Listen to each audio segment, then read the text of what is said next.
You were really working your fingers to the bone, trying to please someone, trying to win someone over that A, was never going to be won over and never going to be pleased. So there's that. But B, it wasn't even that true and authentic for you. You were doing what you thought you needed to do. You were trying to be the perfect girlfriend or the perfect whatever, trying to make this thing happen. Let me ask a little truth. I'd like to know your point of view.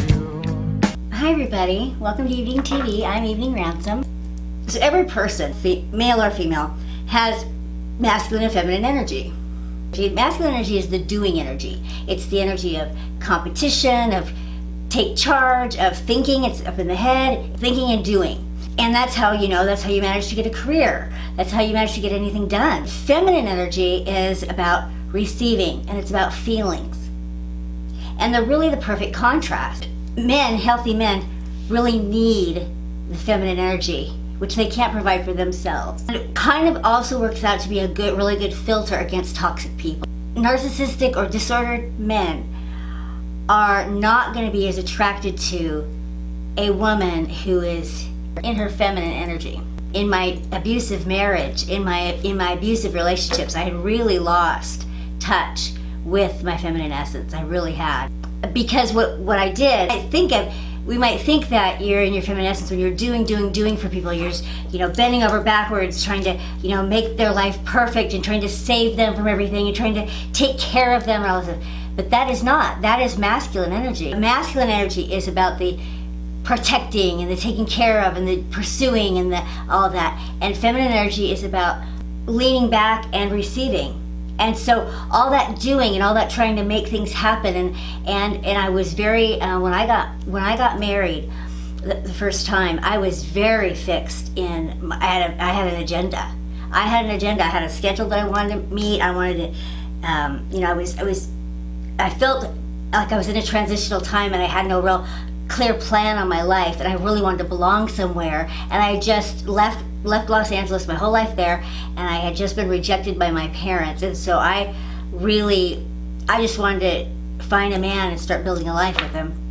And so when I found a man he seemed crazy about me and seemed like we had so much in common, and I was just completely a subject to the love bombing. I don't even believe he was love bombing me that much. I think he was showing me his true colors right from the start, and I didn't want to see it because I wanted this to work out. Had I been in a healthy place, and had I been in control of my feminine energy and not been so desperate, and I had an agenda that I was going for, but able to relax and listen more and receive more and be slower paced, I would have picked up on.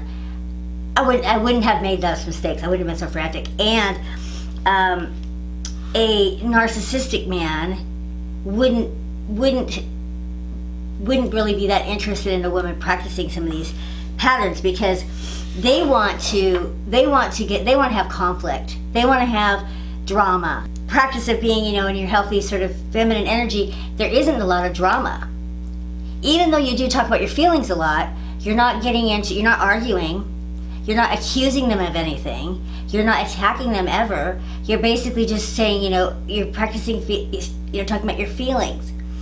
I know when I got into, when my marriage broke up, and I got into some trauma counseling and stuff, I remember I did not know what I felt or wanted or about anything. Really, it was really scary. I remember when I was in a group of women, and they asked us something about, what do you want? And I could not identify what I wanted, and I could never identify what I felt. That even when I was still in the relationship, I couldn't. Confused was what I felt most of the time. It was a lot of cognitive dissonance was what it was, because just things didn't match up. But if you're in your feminine essence, you're really attached with your feelings, and that's where you talk from. You talk from a place of your feelings. So if something upsets you, and you're also very, very honest. This is the other thing. By the time, if you're in one of these dysfunctional relationships with someone that has a personality disorder, you are practiced at deception. I mean, deception is a big part of your life because they have a false self, and so do you, because you have trained yourself to go along with it. You have suspended your disbelief and gone along with this false reality, this false story, the story that you're telling. You're not ever being honest with about your own needs, your own feelings, because there's no place for them in a narcissistic relationship.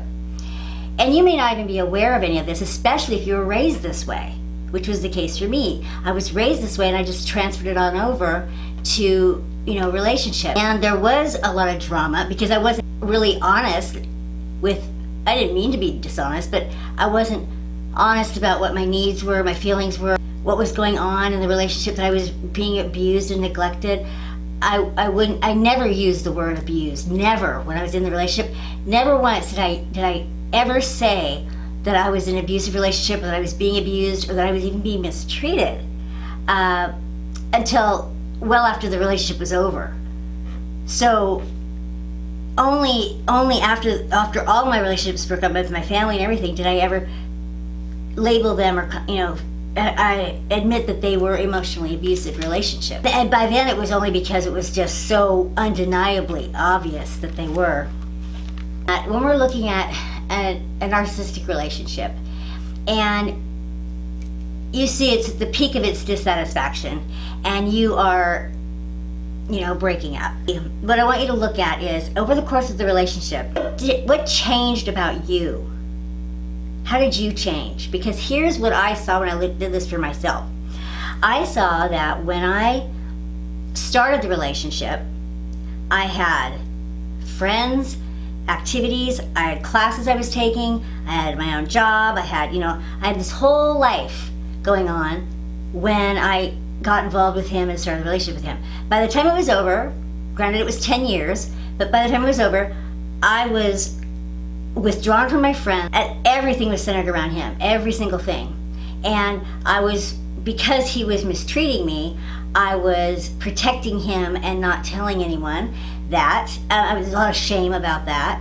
And also my family was mistreating me as well. Towards the end there, right after I had this major health crisis, and narcissistic people, personality disordered people, really do not want to be bothered with someone in a health crisis or any kind of crisis. They don't want anything to do with it. They really resent other people's needs.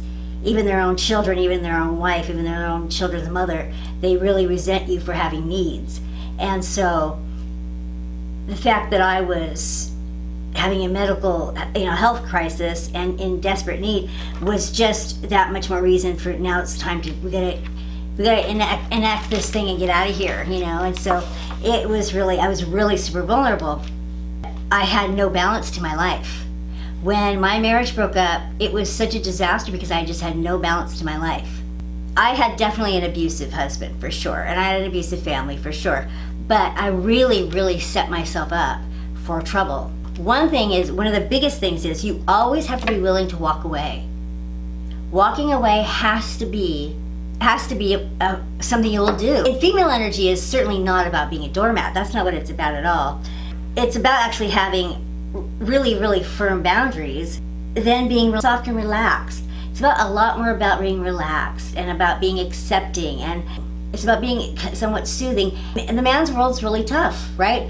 The world where we all, females and males, go out and compete and do things in the world. That's a really tough world. It's competitive. It's unkind, and there's always achievement and all this stuff in mind. So when they get away from that, and they want to come be around a female, sure, it might be nice if you can have some intellectual conversations or whatever, and maybe you share some interests and all that kind of stuff. But when you connect with a man through your mind, body, or soul, it isn't going to work. Believe it or not. Women try and connect with a man in mind, body, and soul connections, and they do not work. The only thing that will work is for you to have a connection with your heart. It's the only thing that will work. That's the only way you will wrap up his heart. You might get a friend, you might get a buddy, you might get a business partner, you might get, in the other ways, you might get someone who likes to hang out with you, but you're not going to get someone who's in love with you, someone who wants to really, care for you and wants you to be an important part of their life. And if you were to practice this and focus in on these skills, it would protect you against a lot of the troubles that a lot of us have had. It wouldn't pass your checks and balances, and you wouldn't really pass theirs, because narcissistic men are different than other men. Like trying to think about, how can I get him to like me? Say they're being manipulative with their early communications, ghosting or something like that, and you're thinking about, how can I get him back? Should I text him? Should I dress in some sexy clothes?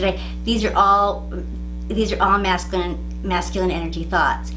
It's a little bit of a different way to think about it, because a lot of the activities I'm describing are feminine activities. Dressing up in lingerie, making him dinner, doing all these special things for him. That sounds really feminine, but it's not. The doing is masculine. Also, the other mistake I'd always made until I got it right, was that I would get focused in on one guy.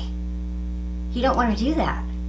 You want to have several people in your life. You want to be dating several guys at once until they've made a real commitment to you. And I mean, they're basically telling you that they want to get married. If marriage is your goal, if marriage is what you want, then until you're heading down the track of what you want, you don't owe it to them to be only dating them. So it's really important to make sure that you're keeping your options open. Make sure that you have other people in your life. Even if you've decided to be exclusive with each other, that's fine for a time. You have to put a time frame on it, but you still want to have other people. You still want to have somebody that you like to do certain activities with, someone you like to just talk with, someone you have different people in your life, people that you stimulate other parts of your life and your brain, your interests that they don't want to, possibly.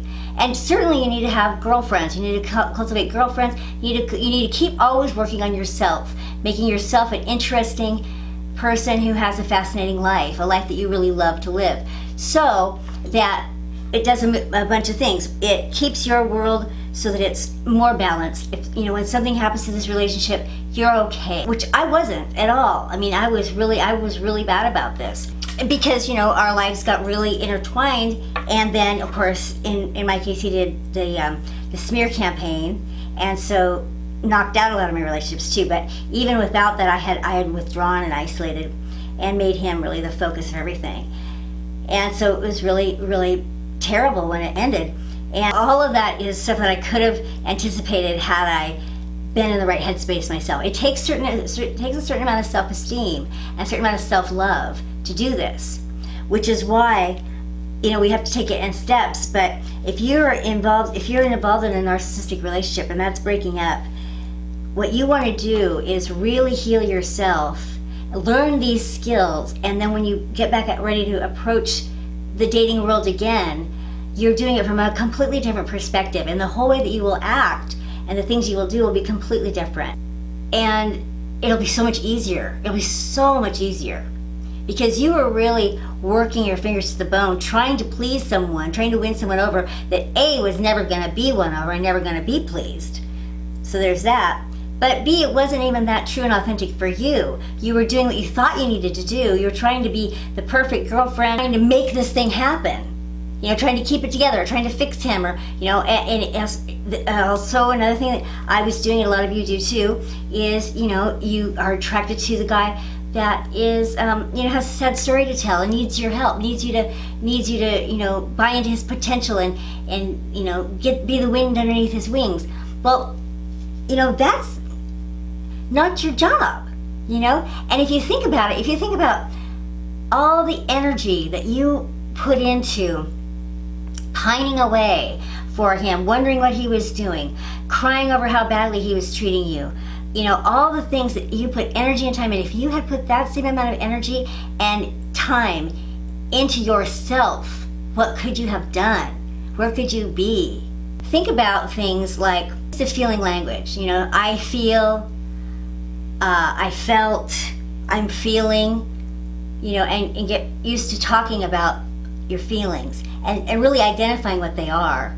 And this is why also I'm going to start incorporating some writing exercises, because this will help us get back in touch with that. Because if you're coming out of a narcissistic relationship, you are very numb to your feelings.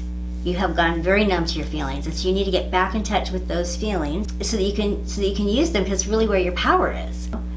What really is really so important is the way that you feel, because what happens for women also is that you can numb out to it, but your body is paying attention.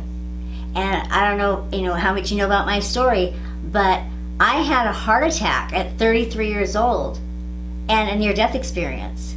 So I was numbing out and shutting off all my feelings, and putting a smile on my face and acting like things were fine, and it nearly killed me. So this isn't it's a big deal. Your body is keeping track of whatever you're not, and your mind is really not very reliable. So that's why the feminine place to go is into your feelings, to start to integrate some of the things. I'm going to start pulling some of those skills over from the other thing and integrating it. It's called the Feminine Arts Academy, and I just never really launched it over here. And so I think I'm going to start doing that and showing you how it can help and work as a solution to a lot of the problems that we've had. And so it's sort of a way to heal that, a way to avoid doing that, making those mistakes anymore, and a way of relating completely differently with men. Please give me a thumbs up and subscribe to my channel. We're looking ahead to a much brighter future, a new way of doing things. Okay, thanks so much, you guys. I'll talk with you later. Bye-bye.